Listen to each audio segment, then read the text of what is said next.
लेकिन ब्राह्मण जाति देखकर वोट नहीं करता है। विकास कहाँ दब रहा है? क्या आप अपने चरम पे है उत्तर प्रदेश। नमस्कार, आप सभी का स्वागत है जनता मंच पर। मैं हूं आपके साथ सलील श्रीवास्तव।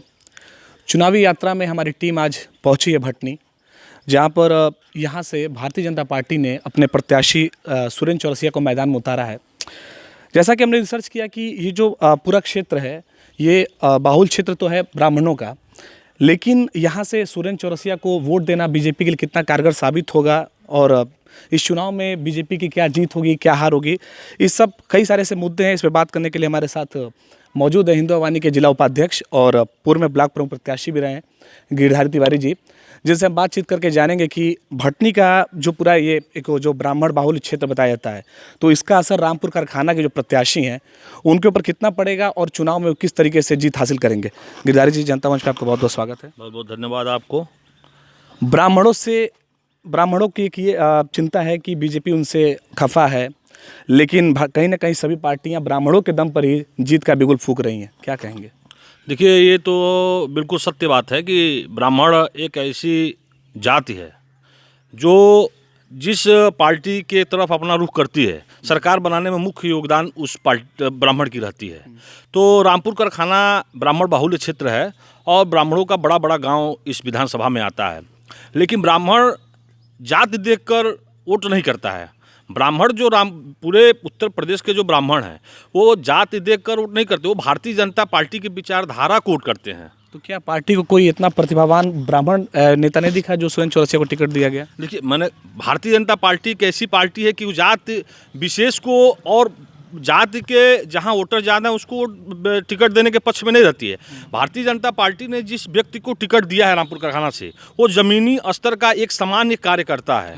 और कार्यकर्ता के रूप में वो ब्राह्मण है क्या है जात न देखते हुए वो एक कार्यकर्ता का महत्व दिया गया है। जिस तरीके से बताया जा रहा है कि इस बार का जो पूरा आपके रामपुर कारखाना का जो विधानसभा का चल रहा है, ये त्रिकोणीय हो रहा है। जैसे कि समाजवादी पार्टी से पूर्व विधायक गजाल लारी है मैदान में, और अब सुरेंद्र चौरसिया हैं। यहाँ से एक बहुत चर्चित नेता गिरजेश शाही भी का भी नाम आता है, तो कहीं ना कहीं टक्कर माना जाए। देखिए, लड़ाई तो कहीं कुछ है ही नहीं है।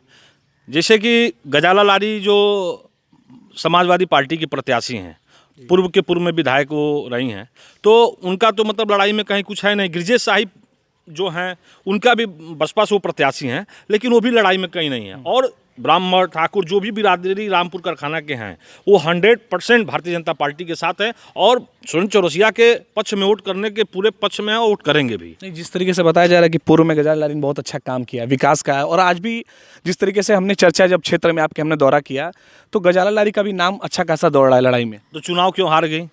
2017 के विधानसभा क्यों हार गई? अगर वो विकास की होती तो 2017 का विधानसभा वो क्यों हारती? नहीं, इससे पहले जो भी विधानसभा का चुनाव रहा है, एक तरीके से मोदी लहर जो मोदी जी को प्रेजेंट किया गया था, बहुत अच्छा हिसाब किताब बीजेपी का चल रहा था, लेकिन इस बार बहुत लड़ाई में है। देखिए, मोदी जी को प्रेजेंट क्यों किया गया था?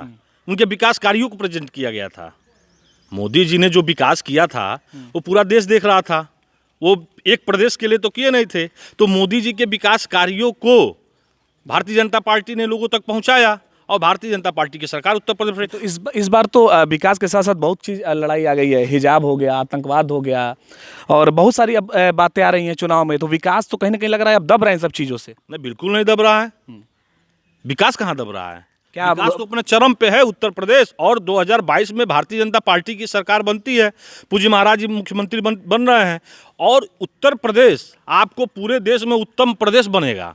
अगर विकास की बात कर लें आपके क्षेत्र में, तो यहाँ पर क्या विकास रहा है? हमारे क्षेत्र में तो मतलब उम्मीद से ज़्यादा विकास हुआ है। आप सड़कों को देख लीजिए, जिन सड़कों पे आज आप घूम रहे हैं रामपुर कारखाना विधानसभा में, पूर्व की सरकारों में हम ही लोग इसी नकहनी चौराहे पर धरना प्रदर्शन करते थे सड़कों के लिए। हम लोग बिजली के लिए धरना प्रदर्शन करते थे। हम लोग तमाम ऐसे समस्याएं थे जिनको लेकर हम लोग हाइडिल का घेराव करते थे। पूर्व की सरकारों में हम लोग सड़कों के लिए धरना प्रदर्शन करते थे। हम लोग अराजक तत्वों के खिलाफ धरना प्रदर्शन करते थे। पूर्व की सरकारों की यही मानसिकता थी। विकास गायब था। इस बार क्या मुद्दा रहेगा आपकी लड़ाई में? विकास इस बार हम लोग जो विकास किए उस विकास के आधार पर हम वोट मांग रहे हैं। तो कहीं ना कहीं गजाला लारी से कुछ खतरा है?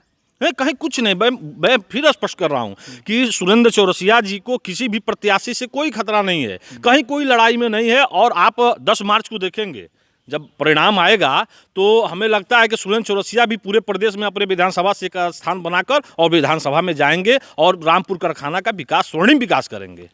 200 के पार की बात हो रही है, समाजवादी पार्टी बीजेपी को तंज कस रही है कि 90 भी नहीं पा पाएंगे, लेकिन सपा का अपने तरफ से कहना है कि 200 के ऊपर जाएंगे, सरकार बना रहे हैं। देखिए, इसका उल्टा समझ लीजिए, समाजवादी पार्टी 100 के अंदर में रहेगी और भारतीय जनता पार्टी पूर्ण बहुमत से सरकार बना रही है और पूज्य महाराज जी फिर मुख्यमंत्री बनेंगे और उत्तर प्रदेश को उत्तम प्रदेश बनाने का सपना जो हम लोगों का है उसको पूरा करेंगे।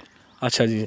अच्छा, एक बात और, जिस तरीके से अभी समाजवादी पार्टी का ये कहना है कि जैसे जैसे चुनाव, जैसे चौथे चरण का मतदान कल है, 3 चरण और बाकी हैं इसके बाद भी, जैसे जैसे चुनाव की तारीख नज़दीक आ रही है, भारतीय जनता पार्टी सपा को बेवजह का परेशान कर रही है। जैसे अभी रमाकांत यादव बीजेपी सपा के पूर्व सांसद, उनके एक रिश्तेदार को पकड़ा गया, रंगेश यादव को। और इस तरीके से अभी एक आरपी यादव ने बयान दिया रायबरेली से, उन्होंने बोला है कि समाजवादी पार्टी की अगर सरकार आती है तो स्वर्णों का पता नहीं चलेगा। देखिए, जैसे कि आप समाजवादी पार्टी को ये पता होना चाहिए कि पूरे प्रदेश में आदर्श आचार संहिता लागू हुआ है। इसमें सरकार कैसे किसी को परेशान कर सकती है? आचार संहिता में चुनाव आयोग का सर्वे सर्वा सारे जितने अधिकारी हैं वो चुनाव आयोग के हैं। तो ये इनकी मानसिकता है आरोप प्रत्यारोप लगाने की। रही बात रमाकांत यादव की, तो आप देखिए समाजवादी पार्टी की जो मानसिकता है, अखिलेश यादव जी जितना दबाना चाहेंगे वो दबेगा नहीं। जिसकी जो मानसिकता होती है वो समाज में आ ही जाता है। ये इन लोगों को मुख्यमंत्री द्वारा निर्देशित किया जाता है कि अपने बयानबाजी से बचिए, लेकिन एक कहावत है ना कि कब तक मुंह बंद रखेंगे। कहीं ना कहीं से इन लोग का बयान आ रहा है और इनकी मानसिकता है स्वर्णों को आप क्या परेशान करेंगे, क्या गोली मार देंगे या कि जेल भेजवा दे, क्या करेंगे आप? लेकिन इनकी मानसिकता देखिए कि हमारी सरकार बनी तो स्वर्णों को हम जीने। अरे भैया, आपकी सरकार बनेगी, इसी वजह से इनकी सरकार नहीं बन रही है। तो आने वाला समय बताएगा। लेकिन अभी जो बीजेपी में भी आपसी खटास थी, कितने हद तक दूर हो गई है? कहाँ खटास थी? कब खटास थी? कई सारे पार्टी प्रत्याशियों को टिकट नहीं मिला। जो नहीं, भारतीय जनता पार्टी किसी एक व्यक्ति पे थोड़े चुनाव लड़ती है, हमेशा नए चेहरे को आगे बढ़ाती है और कहीं कोई खटास नहीं। पूरी खुला है, सारे लोग प्रचार, जिनको टिकट मिला है वो लड़ रहे हैं, जिनको नहीं मिला है उनका समर्थन कर रहे हैं। क्या लग रहा है कितने सीट हासिल करेंगे आप लोग? देखिए, हम लोग 300 प्लस जाएंगे। भारतीय जनता पार्टी 300 प्लस जाएगी और पूर्ण बहुमत से सरकार बनाएगी। और मैं फिर कह रहा हूँ कि समाजवादी पार्टी 100 के अंदर में रहेगी। बहुत बहुत धन्यवाद आपका। तो जैसा कि गिरधारी जी ने बताया कि विकास जो उनका शुरू से मुद्दा रहा है और इस बार भी विकास के मुद्दे पर ही ये सरकार बनाएंगे और समाजवादी पार्टी इस बार फिर से चित होगी और 300 के पार सीट लाकर भारतीय जनता पार्टी की फिर से उत्तर प्रदेश में सरकार बनेगी। कैमरा पर्सन अभिनव त्रिपाठी के साथ मैं सलील श्रीवास्तव, जनता मंच।